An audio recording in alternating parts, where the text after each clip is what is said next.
God, please have mercy on my marriage. This is too much for me to handle, I said, wiping off my tears. You chose George for me to marry. I didn't choose him based on my own feelings and decision, but I waited on you for him. The reason why he's behaving like this is exactly what I don't know. I have been married to George for the past 2 years, but can you believe George has never touched me? The least he does is hug me and kiss my forehead. I guess you are surprised by that. Please don't be. He never did, not even once. I wonder how we're going to produce a baby. During my courtship with George, I noticed he was never a touchy person. I wasn't bothered, since initially I don't believe in intimacy before marriage. We both agreed on virginity till marriage. Every moment with George was good and interesting back then. Even when I tried to instigate what's not, he would be like, "Babe, the Bible says this and that." I was very excited about that, and I thought I was very lucky to have someone like him. But I was totally wrong. Reality dawned on me really hard when we got married. We had an elaborate wedding then, and guess what? It was heaven on earth. We left the reception even before it ended because we were very tired and exhausted. We headed straight to one of the godly hotels around. On getting there, the room given to us was already decorated with candles and roses. I guess George had booked the hotel without letting me know about it. I was standing right at the door, lost in my thoughts. Guess what I was thinking? Yes, that's exactly what I was thinking. Oh, it's not easy to stay pure till marriage. I was still fantasizing about how George would make me scream and sing the Song of Zion when his sweet, tiny voice jolted me out of my thoughts. He said, "My love, what are you thinking about?" "Please come inside," he said, coming towards me. Me? Sweetie, nothing. I can't just imagine it, I said, smiling. "George, the Lord is in control of everything, my love," he said, and sat at the edge of the bed to take off his shoes. Me? Yes, he has been in control since the start of our relationship, so why would he want to back off now? He's not an author of confusion, and he will never start what he can't finish, sweetie, I said, still smiling. After I had taken off my wedding gown, I told George, "Let's go and have our bath in the bathroom." And he said, "Don't worry, love. I will use the other one over there." I was shocked. How can a hotel have 2 bathrooms? I murmured silently under my breath, "Oh, I forgot it's a godly hotel." And so what? That thing inside of me answered, "No, that can't happen, sweetie. Let's share the same bathroom together now. After all, we have been pronounced husband and wife," I said, trying to convince him. "My love, be anxious for nothing," he said. I guess he was trying to quote a Bible verse. Then I chipped in, "Is that what you want?" And he said, "Yes, my love. I have always promised God to be respectful and obedient to my man in any situation.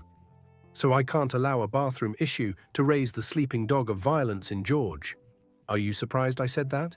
Yes, George was a violent man, but through the help of God and some of our pastors, he was able to put a stop to it. I entered the bathroom quietly to take my bath. I left the door wide open. In my mind, I was trying to use women's wisdom, but it failed. Immediately, George noticed I left the bathroom door open. He picked up his towel and headed over to the other bathroom. 3 minutes later, I was out of the bathroom, but George was still in his bathroom. I guess I was faster than I should have been, so I lay quietly on the bed. 20 minutes passed, and George was still in the bathroom. Then I called out, "Sweetie, what are you still doing? Do you want to turn yourself into a fish?" I said, smiling to myself. "If you spend 1 more minute in that bathroom, I will break the door and enter." "I'm coming, my love. Be calming down," he said, and finally came out of the bathroom. What I saw when my sweetie came out of the bathroom was shocking. What was shocking about what I saw? "Oh my God," I shouted, trying to get up from the huge mattress I was lying on.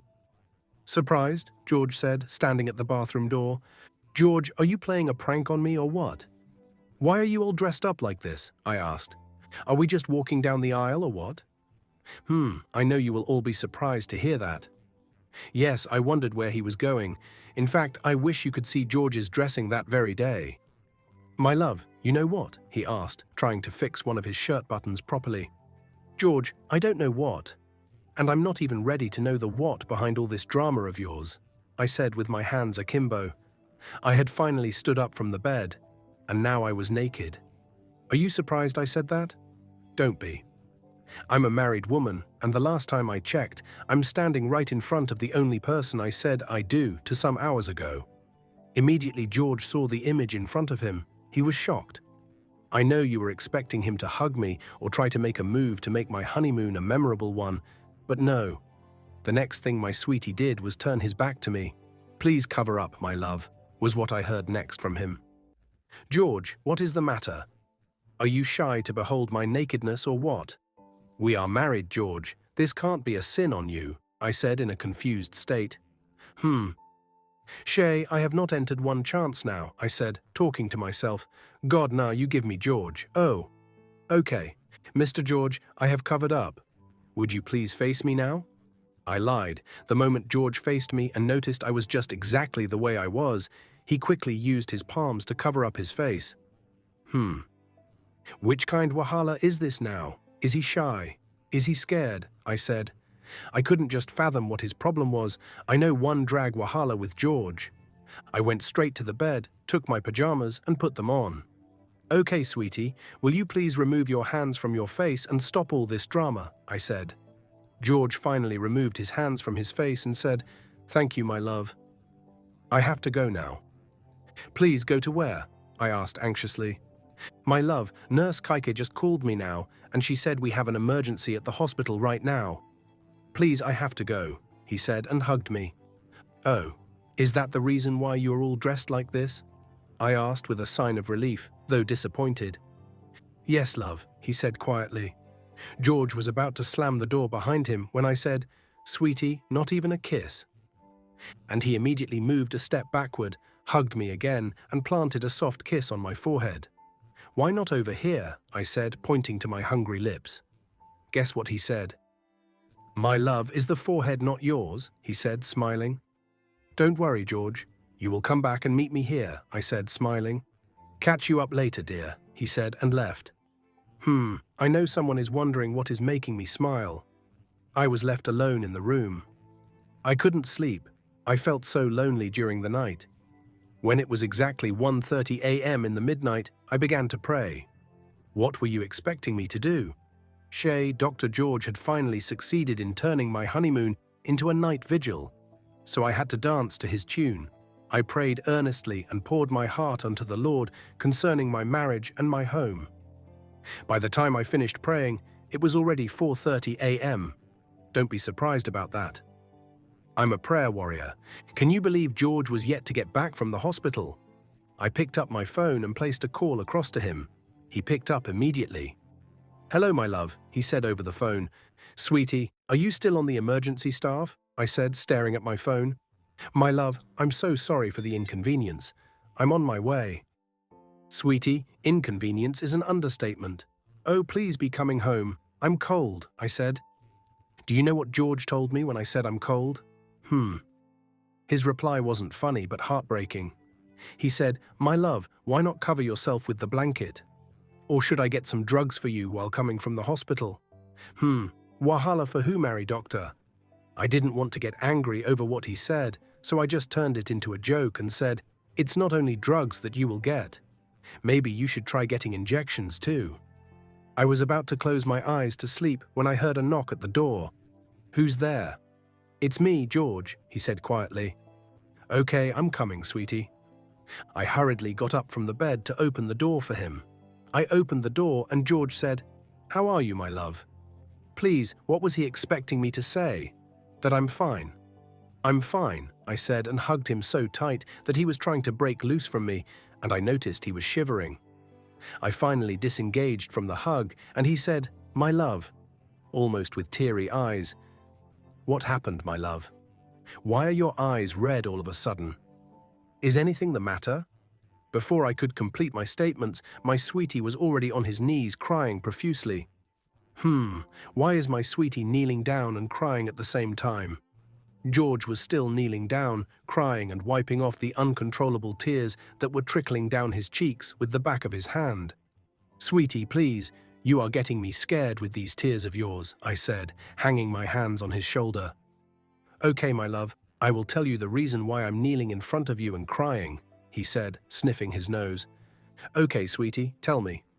I'm listening, I said anxiously, expecting him to tell me the exact thing that was making him cry like this. My love, do you know I'm the luckiest guy on earth to have you as my helpmate? He asked, sobbing. Yes, sweetie. Is that the reason why you are crying like a baby? I said, trying to hide my smiles. My love, that is not the reason, but part of it, he said. Is George after my life or what? I said under my breath. Okay, what is it? I said in a very serious way, though not angry. My love, the main reason why I'm crying right now is because I never want to lose you in my life. I don't want to ever wake up in this house and not find my joy in it. I never want to sleep in this house without my joy beside me, he said. Jesus Christ of Nazareth, see this man. He almost made me pee in my panties, if not for the Holy Spirit in me. Imagine, he doesn't want to lose me, and he's crying as if he has committed a great offense. I guess you know what I meant by great offense. If no, then let me tell you.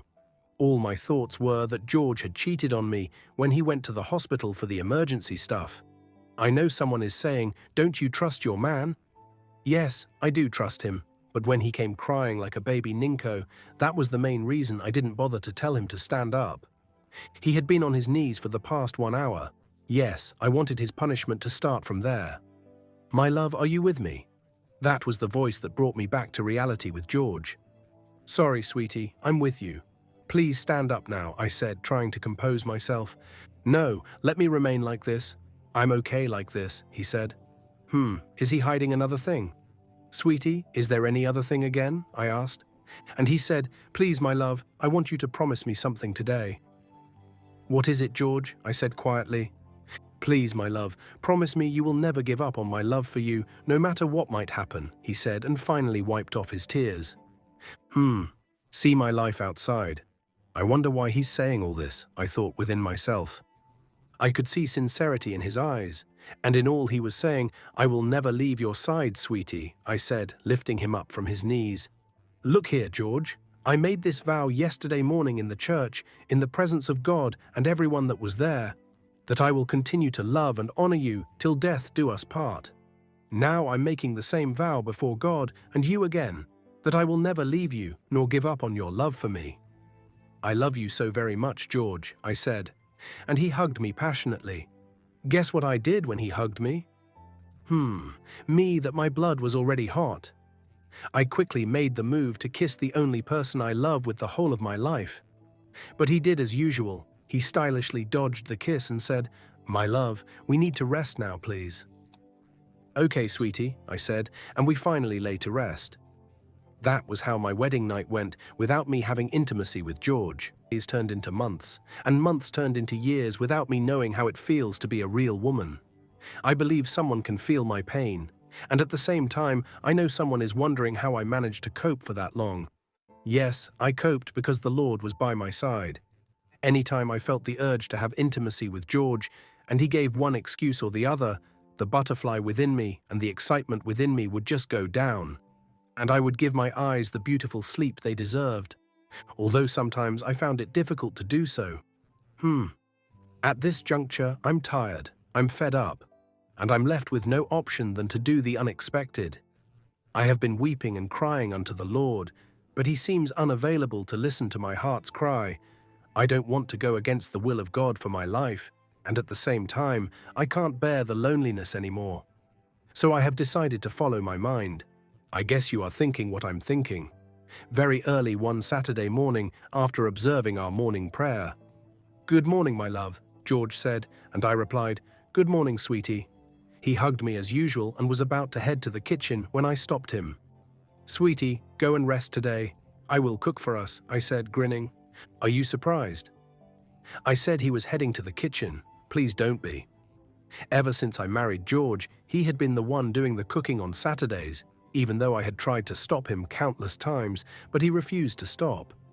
My love, you have been the one doing the cooking from Monday till Friday while I go to work.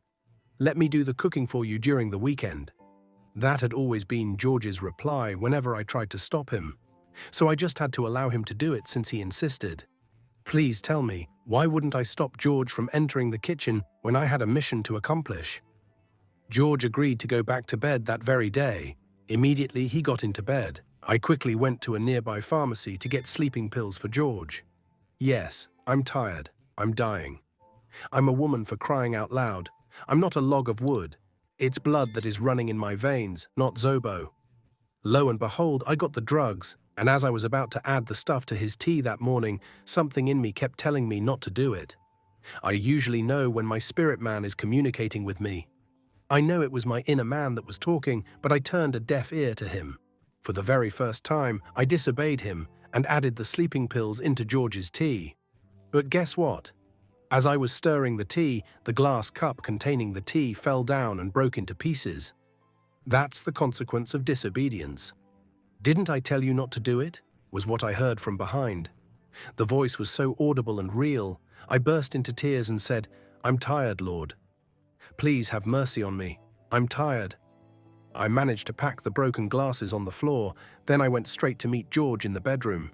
"Sweetie, wake up," I said in tears. "George, I'm tired, I'm dying. I need you. Why are you depriving me of my right? George, I'm dying. Don't you ever feel the urge to devour the pretty lady you call your love for once?" I asked amidst tears. "Am I not beautiful enough?" George stood up from the bed and said, "Ruth, my dear wife, I'm so sorry." For the very first time in our marriage, George addressed me by my name. "Yes, my name is Ruth." Smiles. Can you now see the reason why I refuse to leave George? I know someone is saying that name fits me well. "My love, I'm so sorry. You have really tried for me," he said and burst into tears. "Please forgive me. This was the exact thing I had wanted to tell you that morning when I came back from the hospital," he said, facing the bed. I guess he had lost the courage to face me. "Jesus Christ," I shouted, and he quickly shifted back. "George, why didn't you tell me the exact thing that was on your mind that morning?" I said, sniffing my nose. "My dear Ruth, please, I'm very sorry. I wanted to tell you what the main problem was that very day, but I couldn't just open this mouth of mine to tell you such heartbreaking news," he said amidst tears. "Yeah, I'm finished." George, why?" was all I could say that very moment. "I'm sorry, love. I understood every one of your moves all this while, but I just can't help it," he said, stammering and crying profusely. "Okay, George, would you please tell me what the exact problem is?" I said and burst into tears. "Would you please tell me the main reason why you have been depriving me of my right?" I finally said, and used the back of my hand to clean the uncontrollable tears that were just dropping helplessly on my cheeks. "George, talk to me. I'm your wife. I need an explanation right now." And finally, George opened his mouth and said, "Please forgive me, Ruth. I'm not a real man." I guess you will all be wondering what he meant by that statement. "What do you mean by that?" I said with my eyes wide open. "Ruth, my love, I don't know how best to explain this to you, but the only thing I know is that I can't make you feel like a real woman." "Wait, George, do you mean you are impotent or what?" I said in a confused state. George was silent for a while and finally said, "No, my love." "Then what, George? Talk to me, please." "My love, I don't have a what, George?" I cut in when he kept stammering like something I don't even know. "My love, I don't have what it takes to make you feel like a real woman," he finally said amidst tears. "George, do you mean you don't have anything under your trousers?" And he finally said, "Yes, my love," and burst into tears. "Jesus, I'm dead. I'm finished," was what I could manage to say that very day. It seemed as if my whole life was crumbling before my eyes. How can I marry a man who can't make me feel like a real woman? After keeping myself pure till marriage, God, do you intend to punish me by choosing George for me as the crown of my head? I have always served you. I have always listened to you. I have always followed your instructions. Why is this happening to me? I said, crying out loud. So many things were going through my head. I was trying to be strong for myself, not for George this time around. But no. The more I tried to stop the tears trickling down my cheeks, the more they kept coming. I was still crying when I noticed someone holding my two legs from behind. I don't know when George stood up from the bed and prostrated behind me. With teary eyes, he said, "My love, please don't leave me. Please don't leave me now. Please, if I don't leave George now, when should I leave him?" "Okay, maybe when I reach menopause, right? George can't make me feel like a real woman. Then what am I sitting down here for? What will be my gain? I guess George doesn't know how much I long to be a mother. I guess he doesn't have an idea of how much I long to be called mummy. I guess he doesn't know how much I long to breastfeed a baby and be called mummy so-and-so around the neighborhood. I was still lost in my thoughts when I heard him say, "Please, Ruth, you are the only one that can help me. If you leave me now, then I'm finished. My love, you promised never to give up on my love for you. Please don't break that promise now." Is George trying to make a fool out of me or what? Is he trying to hold me by my words now? I hope you can imagine my life. I was a virgin while single, and even now that I'm married, I'm still a virgin. I was trying to stop the tears that were just trickling down helplessly on my cheeks. But my eyes betrayed me, for I couldn't. Amidst tears, I called out to George with an angry voice. Yes, I'm angry. For the very first time in my marriage, I was angry at the only person I love with the whole of my life for keeping such a big secret from me. "Why do you have to keep such a secret away from me, George?" I said, stamping my feet on the ground to free his hands from me. "I'm sorry, love. I was scared of losing you," he said, tightening his hands around my legs. "I didn't bargain for this, Lord," I said, fixing my gaze on the ceiling of our room, as if God was there for me in the ceiling. I know someone is already giving me a beautiful idea of what I should do to George at this stage. Wouldn't George's greatest fear of losing me befall him now? "George, please, will you leave my legs now?" I said with all seriousness. Don't forget I said I was angry at him. "My love, please don't leave me. Please, Ruth, let that plan of leaving me be the last option that will ever come to your mind. Please, I beg of you," he said, crying out loud. "Okay, I have heard you. Leave me before I do the unexpected to you right now," I said, trying to free my weak legs from him. George finally left my legs alone and said, "Please, my love, I have never seen you in such a mood since we met." Yes, for the 2 years of my marriage with George, I had never once raised my voice at him. I never once found fault in anything he did. You know, when you are in love sometimes, you tend to be blind. Please forgive me. I beg you in the name of the Lord. I didn't even bother to give George a reply before leaving his presence. Yes, I left his words hanging in the air.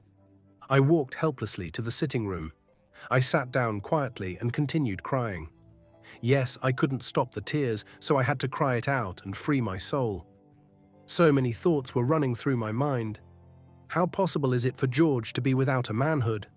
Oh, my life, Jesus. Was that the reason he normally refused us bathing together? Was that the reason he normally preferred to bathe early in the morning? God, why? You knew all this, and you still chose him for me, I lamented. I don't even know when I slept off on the couch. Ruth, my dear daughter, the main purpose of choosing George for you is right now before you. I have weighed your faith in me. You are the only person that can endure for long to help him out of his problem. Ruth, my beloved daughter, you are strong and courageous. Encourage yourself the more in the Lord and fulfill the main purpose of marrying George. I know you won't fail my trust now, my beloved daughter. Was she able to stay in the marriage? Did she leave George alone in his predicament? Please find out in the next episode. If you enjoy this story, please support our channel by giving us a like and comment, share with your friends, and subscribe to our YouTube channel for more videos like this.